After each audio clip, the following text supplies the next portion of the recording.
Good morning વિદ્યાર્થી મિત્રો. સો આજે આપણે એક ક્વેશ્ચન જોવાના છીએ જેમાં તમને કદાચ ખબર હશે કે ઇલેક્ટ્રોનની શોધ, જેમાં નામ લખવામાં આવે છે જે થોમ્સનનું. 1898માં જે થોમ્સને ઇલેક્ટ્રોનની શોધ કરી હતી એવું કીધું. પરંતુ એને આ શોધ કઈ રીતે કરી? તો સૌ પ્રથમ એણે શું કર્યું હતું કે જે પણ અપરમાણવીય કણ, જે કેથોડ કણ આપણે આગળ શીખ્યા હતા કે જેને ઋણ વીજ ભારિત ઇલેક્ટ્રોન કહ્યા, બરાબર. પરંતુ એ કણ માટેનો જ પ્રયોગ જે થોમ્સને કર્યો 1897માં. એણે કણ અને તેના દળ એનો ગુણોત્તર મેળવ્યો. કણના વીજભાર, કારણ કે આપણને એવું ખબર પડી હતી કેથોડ કિરણ નળીના પ્રયોગ દ્વારા કે કેથોડ કિરણ એ ઋણ વીજભારિત છે, બરાબર. તો એ ઋણ વીજભારની માત્રા કેટલી હશે, બરાબર, એ કણનું દળ કેટલું હશે, એના વિશે પ્રયોગો કર્યા જે થોમ્સને, બરાબર. જેમાં એણે ફાઇનલી ઇલેક્ટ્રોનનો વીજભાર અને તેનું દળ એનો ગુણોત્તર મેળવ્યો. શું કર્યું? ઇલેક્ટ્રોનનો વીજભાર અને તેના દળનો ગુણોત્તર મેળવ્યો, બરાબર. તો બેઝિકલી એક આ પ્રયોગની એક આકૃતિ દર્શાવેલી છે કે જેની અંદર શું છે, એક પ્રકારે કેથોડ નળી જેવો જ પ્રયોગ છે.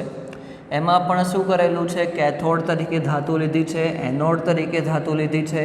એનોડની અંદર પણ છિદ્ર પાડેલું છે કે જેમાં સીધી લીટીમાં ગમન કરી શકે, બરાબર. કેથોડ કિરણ અહીંયા બેટરી જોડેલી છે. પરંતુ પાછળ થોડું એક વસ્તુ લંબાઈ દીધી, જેમાં શું કર્યું કે ચુંબકીય ક્ષેત્ર ઉત્પન્ન કરવામાં આવ્યું, વિદ્યુત ક્ષેત્ર ઉત્પન્ન કરવામાં આવ્યું. અને જે આ કેથોડ કિરણની જે દિશા છે, બરાબર, એને લંબ એકબીજાને રહે એ રીતે વિદ્યુત ક્ષેત્ર અને ચુંબકીય ક્ષેત્રની ગોઠવણી કરવામાં આવી. એટલે જો તમને અહીંયા ચુંબક બતાવ્યું છે અને અહીંયા પોઝિટિવ અને નેગેટિવ આ જે બેટરી સાથે જોડાણ હશે એ વિદ્યુત ક્ષેત્ર ઉત્પન્ન કરશે, બરાબર. એટલે વિદ્યુતીય અને ચુંબકીય ક્ષેત્ર એકબીજાને લંબ રહે અને ઇલેક્ટ્રોન જે આપણો માર્ગ છે એના ઉપર આપણે લાગુ પાડેલો છે. ઓકે, પ્રેક્ટિકલ આ રીતનો છે. કેથોડ કિરણ નળી જેવો જ, માઇકલ ફેરાડે જેવો જ છે. ફક્ત શું કર્યું છે, પાછળ થોડું લંબાઈ દીધું છે. અહીંયા પાછળ પ્રસ્ફુરણ પડદો પણ એ જ રીતનો છે. પરંતુ શું કર્યું છે કે કેથોડ કિરણના માર્ગમાં એ એનોડમાંથી સીધી લીટીમાં જ્યારે નીકળી જાય છે એ પછી એના માર્ગમાં ચુંબકીય ક્ષેત્ર અને વિદ્યુત ક્ષેત્ર મૂકીને તેના વિચલનનો અભ્યાસ કર્યો. કોણે કર્યો? તો જે થોમ્સને, બરાબર. તો શું કર્યું છે જે થોમ્સને કે વિદ્યુતીય અને ચુંબકીય ક્ષેત્રના કારણે, આપણે માઇકલ ફેરાડેના પ્રયોગમાં એના તારણોમાં લખ્યું હતું કે વિદ્યુતીય ક્ષેત્ર અને ચુંબકીય ક્ષેત્રની ગેરહાજરીમાં તે સ્ટ્રેટ લાઈન, સીધી લીટીમાં તે ગમન કરે છે કેથોડ કિરણ, બરાબર. પરંતુ હવે વિદ્યુત ક્ષેત્ર અને ચુંબકીય ક્ષેત્રની હાજરીમાં શું થાય છે એ આપણે જોઈશું, બરાબર. વિદ્યુત ક્ષેત્રનું તો તમે એક સિમ્પલ રીતે જોઈ શકો છો, બરાબર, કે વિદ્યુત ક્ષેત્રમાં જે પણ ધન વીજ ભારિત પ્લેટ હશે તો એ કોને આકર્ષશે? ઋણ વીજ ભારિતને. ઋણ વીજ ભારિત હશે તો એ કોને આકર્ષશે? ધન વીજ ભારિતને, બરાબર. તો એના આધારે આપણે પ્રયોગ જોઈએ. ઓકે, તો પ્રયોગો ઉપરથી એવું જે થોમ્સને તારણો કાઢ્યા કે વિદ્યુત ક્ષેત્ર અને ચુંબકીય ક્ષેત્રની માત્રા તેને બદલી, બરાબર. હવે તમને યાદ હોય તો આપણે જે વાયુ લેતા હતા તારણમાં, માઇકલ ફેરાડેમાં, કે ધાતુ લેતા હતા, એમાં લખવામાં આવ્યું હતું કે તે આધાર રાખતા નથી, બરાબર. કે કેથોડ કિરણ તો આપણને મળે જ છે, કે ધાતુ કોઈ પણ લઈ શકીએ છીએ, વાયુના સ્વભાવ ઉપર આધાર નથી રાખતા. કેથોડ કિરણ તો મળે જ છે આપણને, બરાબર. તો અલગ અલગ વાયુઓ, અલગ અલગ ધાતુઓને લઈને અલગ અલગ માત્રામાં ચુંબકીય અને વિદ્યુત ક્ષેત્ર લાગુ પાડીને જે થોમ્સને પ્રયોગો કર્યા અને તેના અનુસાર એણે પોતાના તારણો આપ્યા. બરાબર. તારણોમાં પહેલું તારણ એને એવું કીધું કે આ જે વિચલન થાય છે, અહીંયા તમને બતાવ્યું છે કે વિચલન થઈને એકવાર એ ઉપર જાય છે પરિસ્થિતિના આધારે, બી ઉપર જાય છે, સી ઉપર અહીંયા 3 બિંદુ બતાવેલા છે. એ પરિસ્થિતિના આધારે તેનું વિચલન બદલાય છે. તો કઈ પરિસ્થિતિના કારણે કેવું વિચલન થશે, બરાબર, એના વિશે જે થોમ્સને પોતાના તારણો આપ્યા. કે એણે એવું કીધું કે વિચલનની માત્રા એ ઋણ વીજભાર ઉપર નક્કી કરશે કે કેટલો ઋણ વીજભાર છે. ફોર એક્ઝામ્પલ, આપણને અત્યારે ખબર છે તો એના અનુસાર આપણે જો કહેવું હોય, બરાબર, તો ફોર એક્ઝામ્પલ આપણે ક્લોરીન વાયુ લઈએ તો ક્લોરીન ઉપર જો ઇલેક્ટ્રોન મેળવે તો 1 ઇલેક્ટ્રોન મેળવી શકે અને એના ઉપર કેટલો વીજભાર આવી શકે, -1 વીજભાર. ક્લોરીન વાયુ છે તો એના ઉપર -1 વીજભાર આવી શકે. એ જ રીતે જો ઓક્સિજન લઈએ તો ઓક્સિજન ઉપર -2 વીજભાર આવી શકે, -2. ઓકે, તો એનો મતલબ કે આ બંનેમાં ઋણ વીજભાર જ છે, પરંતુ તેની માત્રા કેવી છે, જુદી જુદી છે. માત્રા જુદી જુદી છે એટલે વિચલન થશે, પણ વિચલનની માત્રા પણ કેવી હશે, જુદી જુદી થશે. તો પોતાના માર્ગ ઉપરથી તે હટી જશે ઋણ વીજભારના કારણે, પણ કેટલા પ્રમાણમાં હટે છે એ કોના ઉપર આધાર રાખશે કે તેની ઋણ વીજભારની માત્રા ઉપર. તો જે થોમ્સને સૌ પ્રથમ મુદ્દો એવો આપ્યો કે વીજભારની માત્રા જેમ વધારવામાં આવે, બરાબર. ફોર એક્ઝામ્પલ અહીંયા Cl-1 છે, O-2 છે, એ રીતે નાઇટ્રોજન લઈશું તો એના ઉપર -3 વીજભાર આવશે, બરાબર.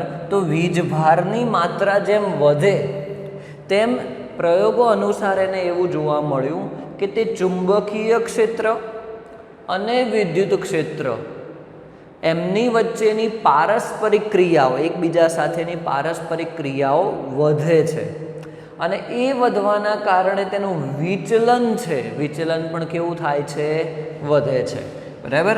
કે ફોર એક્ઝામ્પલ ક્લોરીન માટે ચુંબક વિદ્યુત ક્ષેત્રમાં વિચલન આટલું થાય છે, તો એ જ વસ્તુ ઓક્સિજન માટે આ રીતે વિચલન વધી જાય છે કેમ કે તેની ઋણ વીજભારની માત્રા વધી.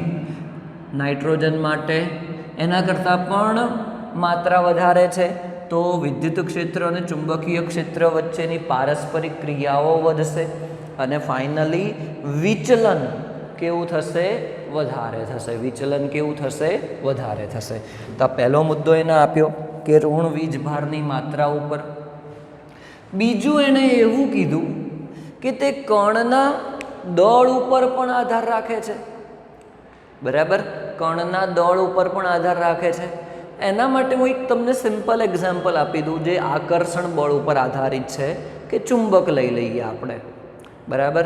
ચલો, એક આપણે ચુંબક લીધેલું છે અને એની આસપાસ આપણે લોખંડનો ભૂક્કો ભભરાઈએ છીએ, બરાબર. તો શું થશે, ચુંબક એ લોખંડના ભૂક્કાને તરત જ શું થશે, આકર્ષી રહેશે.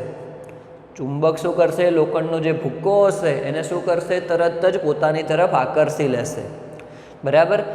અને જો એ જ વસ્તુ એટલા જ અંતરે આપણે શું મૂકીએ છીએ, એક લોખંડનો ટુકડો મૂકીએ છીએ, બરાબર, તો ચુંબક આકર્ષી શકશે નહીં. આપણે એને નજીક લઈ જવું પડશે ચુંબકને, અથવા તો પછી લોખંડના ટુકડાને આપણે નજીક લઈ જવું પડશે, બરાબર. એવું કેમ થયું, કારણ કે લોખંડના ટુકડાનું દળ વધારે હતું. ભૂક્કામાં રહેલા દરેક કણનું દળ કેટલું હશે, ખૂબ જ ઓછું હશે.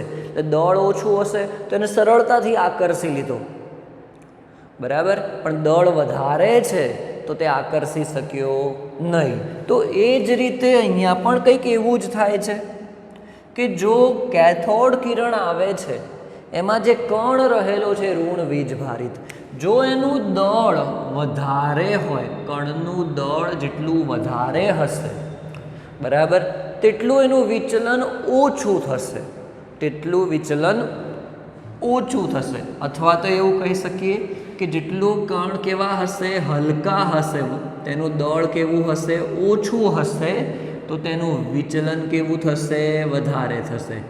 વિચલન કેવું થશે, વધારે થશે. બરાબર. તો પહેલો મુદ્દો આપણે જોયો કે વીજભારની માત્રા, કણની વીજભારની માત્રા જેમ વધારે તેમ વિદ્યુત ક્ષેત્ર અને ચુંબકીય ક્ષેત્ર વચ્ચેની પારસ્પરિક ક્રિયાઓ વધે અને વિચલન વધે. સેકન્ડ મુદ્દો આપણે જોયો કે કણનું દળ, તો દળ જેમ વધારે હશે તેમ વિચલન ઓછું થશે, અથવા તો કણનું દળ જેમ ઓછું હશે તેમ વિચલન વધારે થશે. બરાબર. અને લાસ્ટ આપણે છે ત્રીજો મુદ્દો લઈશું કે અહીંયા આપણે ચુંબકીય ક્ષેત્ર અને વિદ્યુત ક્ષેત્ર પણ ગોઠવેલું છે.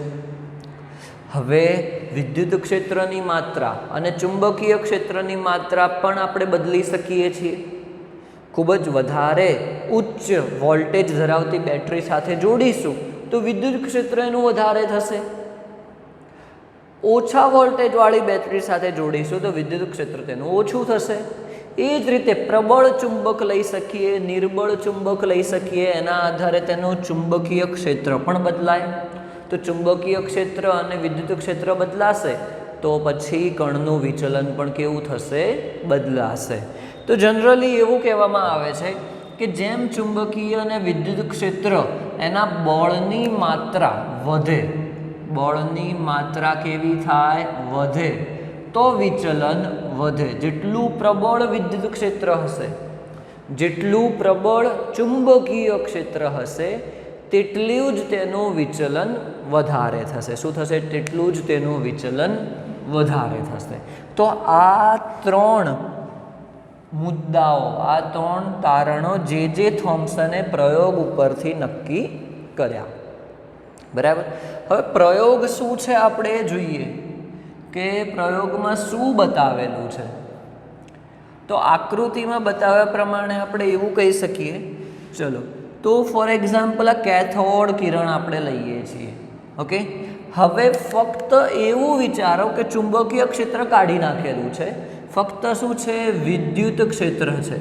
ફક્ત શું છે, વિદ્યુત ક્ષેત્ર લાગુ પાડેલું છે, ચુંબકીય ક્ષેત્રને કાઢી નાખ્યું છે.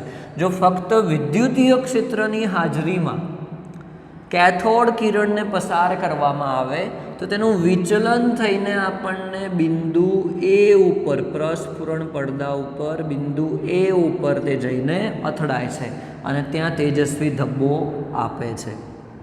બરાબર.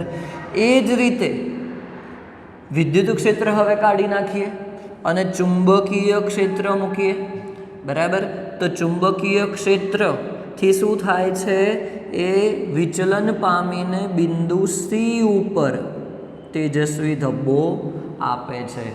એટલે એક પ્રમાણે તમે એવું જોઈ શકો કે વિદ્યુત ક્ષેત્ર અને ચુંબકીય ક્ષેત્ર એમાં ઋણ વીજ ભારિત કણ એ કેવા થાય છે, એકબીજાથી ઓલમોસ્ટ વિરુદ્ધ દિશામાં વિચલન પામે છે. બરાબર. તો હવે આપણે એવું કરીએ કે વિદ્યુત ક્ષેત્ર, ઘણી વખત આપણે શું કરીશું અહીંયા પ્રેક્ટિકલ દ્વારા, ચલો વિદ્યુત ક્ષેત્રથી અહીંયા મળે છે, ચુંબકીય ક્ષેત્રથી અહીંયા મળે છે. બરાબર. તો હવે વિદ્યુત ક્ષેત્રની પ્રબળતા અને ચુંબકીય ક્ષેત્રની પ્રબળતા એ રીતે ગોઠવીશું કે બંને નાબૂદ થઈ જાય. અહીંયા એકબીજાની વિરુદ્ધ દિશામાં એ વિચલન આપે છે, એનો મતલબ કે શું થશે કે જો આપણે એને એ રીતે સેટ કરીએ કે જેમાં બંનેની માત્રા એક સમાન થઈ જાય, એક સમાન થઈ જાય, તો શું થશે, એવું થઈ જશે કે વિદ્યુત ક્ષેત્ર અને ચુંબકીય ક્ષેત્ર છે જ નહીં, કારણ કે બંને એકબીજાના બળને શું કરી દેશે, નાબૂદ કરી દેશે. બરાબર. તો શું થશે, કેથોડ કિરણ આવ્યું અને તે વિચલન પામ્યા વગર બિંદુ બી ઉપર સ્ટ્રેટ લાઇનમાં, સીધી લીટીમાં તે અથડાશે. શું થશે, વિચલન પામ્યા વગર તે સીધી લીટીમાં અથડાશે. બરાબર. તો આ જે થોમ્સનનો પ્રયોગ થઈ ગયો અને આ પ્રયોગ અનુસાર તેને ઇલેક્ટ્રોનના વિચલનનો ચોકસાઈપૂર્વક અભ્યાસ કર્યો કે અલગ અલગ ચુંબકીય ક્ષેત્ર, વિદ્યુતીય ક્ષેત્ર, એના આધારે કેટલું વિચલન થાય છે એના સાથે એને દળના સાથે પણ તેને અભ્યાસ કર્યો અને એના ઉપરથી તેણે E/me એટલે કે ઇલેક્ટ્રોનનો વીજભાર અને ઇલેક્ટ્રોનનું દળ એનો ગુણોત્તર નક્કી કર્યો. ગુણોત્તર કેટલો આવ્યો એનો? 1.758820 × 10⁻11 કુલંબ જે ઇલેક્ટ્રોનના વીજભારનો એકમ છે અને કિલોગ્રામ જે ઇલેક્ટ્રોનના દળનો એકમ થશે. તો 1.758820 × 10⁻11 કુલંબ પ્રતિ કિલોગ્રામ. ઓકે, આ વેલ્યુ યાદ રાખવાની છે. એસક્યુમાં કે એમસીક્યુમાં પૂછી શકાય. બરાબર. તો અહીંયા જે થોમ્સનના વીજભાર અને દળનો ગુણોત્તરનો પ્રયોગ પૂરો થયો. બરાબર. ક્વેશ્ચન એકદમ સિમ્પલ હતો, સમજવા જેવો ક્વેશ્ચન હતો. બરાબર. એમાં તમારી ભૂલ થવી જોઈએ નહીં. આપણે હવે નેક્સ્ટ જોઈએ કે આપણને ઇલેક્ટ્રોનનો વીજભાર અને તેના દળનો ગુણોત્તરનો જવાબ આપણને ખબર છે. જો હવે ઇલેક્ટ્રોનનો વીજભાર આપણને ખબર પડી જાય તો પછી આપણે ઇલેક્ટ્રોનનું દળ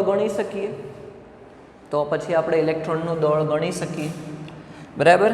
તો આગળ જતાં જ્યારે જે થોમ્સને E/me નો પોતાનો રેશિયો આપ્યો, ગુણોત્તરનો જવાબ આપ્યો, એ પછી ઘણા બધા વૈજ્ઞાનિકો એના ઉપર રિસર્ચ કરવા લાગ્યા અને એ રિસર્ચ પછી એમને એવું ખબર પડી, એમાં સ્પેસિફિકલી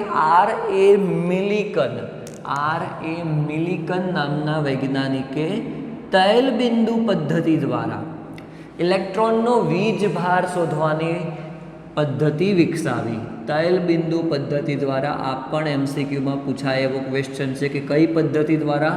તો તૈલબિંદુ પદ્ધતિ દ્વારા ઇલેક્ટ્રોનનો વીજભાર શોધવાની પદ્ધતિ વિકસાવી.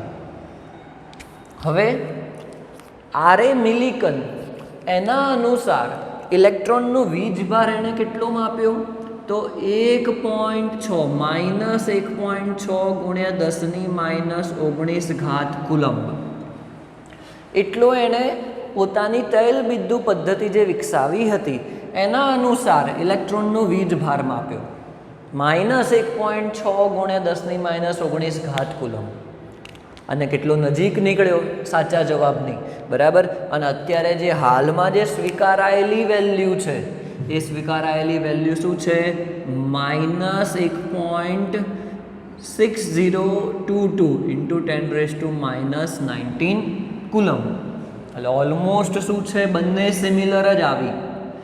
R.A. મિલિકને જે ઇલેક્ટ્રોનનો વીજભાર શોધ્યો હતો એની વેલ્યુ અને અત્યારે જે લેટેસ્ટ ઇલેક્ટ્રોનના વીજભારની જે વેલ્યુ છે એ બંને કેવી છે? ઓલમોસ્ટ સિમિલર જ છે. બરાબર. હવે ચલો આપણને ઇલેક્ટ્રોનનો વીજભાર ખબર પડી ગઈ. અહીંયા ઇલેક્ટ્રોનનો વીજભાર શું છે? તો હવે ઇલેક્ટ્રોનનું દળ આપણે ગણી શકીએ. તો જે થોમ્સનના E/me ગુણોત્તરમાં આ મૂલ્ય મૂકીએ ઇલેક્ટ્રોનના વીજભારનું તો આપણને ઇલેક્ટ્રોનનું દળ મળી જાય. બરાબર. તો જો આપણે E/me કરીને મૂકીએ, એની કિંમત આટલી છે. બરાબર. તો me એટલે કે ઇલેક્ટ્રોનનું દળ આપણે ગણી શકીએ. જો અહીંયા મેં માઇનસ સાઇન નથી લીધી વીજભારમાં. કેમ માઇનસ સાઇન નથી લીધી? સોરી, મેં અહીંયા લખવામાં ભૂલ કરી દીધી છે. બરાબર. me બરાબર માઇનસ સાઇન અહીંયા પહેલાં આપણે બતાવી દઈએ તમને એકમ સાથે, તો તમને વધારે આઈડિયા આવશે કે આટલો શું છે? કુલંબ પ્રતિ કિલોગ્રામ. બરાબર. ચલો અહીંયા શું થઈ જશે? કુલંબ ઇલેક્ટ્રોનનો આ વીજભાર. માઇનસ સાઇન એટલા માટે નથી લીધી કેમ કે દળ ઋણ હોય નહીં. આપણે માત્રા જ બતાવી છે કે તેની માત્રા 1.6022 × 10⁻19 છે. બરાબર. આપણે એની ફક્ત શું બતાવી છે? માત્રા જ બતાવી છે. ઓકે. તો આટલો એનો વીજભાર થઈ ગયો કુલંબ. બરાબર. એનો એકમ થઈ જશે અને છેદમાં શું થઈ જશે? એનો એકમ કુલંબ પ્રતિ કિલોગ્રામ. તો કુલંબ કેન્સલ આઉટ થઈ જશે, કિલોગ્રામ ઉપર જતા રહેશે. તો શું થઈ જશે? તમારો જવાબ આવશે. જવાબ આવશે 9.1094 into 10⁻31 કિલોગ્રામ. કેટલો? -31 કિલોગ્રામ. બરાબર, 10⁻11 ઘાત ઉપર જશે તો માઇનસ થઈ જશે. ઓકે, તો બેઝિકલી ઇલેક્ટ્રોનનું આપણને દળ મળ્યું છે એના આધારે E/me ગુણોત્તર દ્વારા. ઓકે, ક્વેશ્ચન એકદમ સિમ્પલ હતો. ઇલેક્ટ્રોનનું દળ, ઇલેક્ટ્રોનનો વીજભાર, E/me ગુણોત્તર તમારે યાદ રાખવાનો છે. એક્ઝામમાં પૂછી શકાય એવા ક્વેશ્ચન છે, MCQમાં, SQમાં. બરાબર, તો ક્વેશ્ચન બહુ જ ઇમ્પોર્ટન્ટ હતો. આના ઉપરથી ઘણા બધા MCQ, SQ બની શકે છે. ઓકે, તો વિડીયો કમસે કમ 2 થી 3 વાર જોજો. બરાબર, ના ખબર પડે તો મેસેજ કે કોલ કરી શકો છો. Thank you.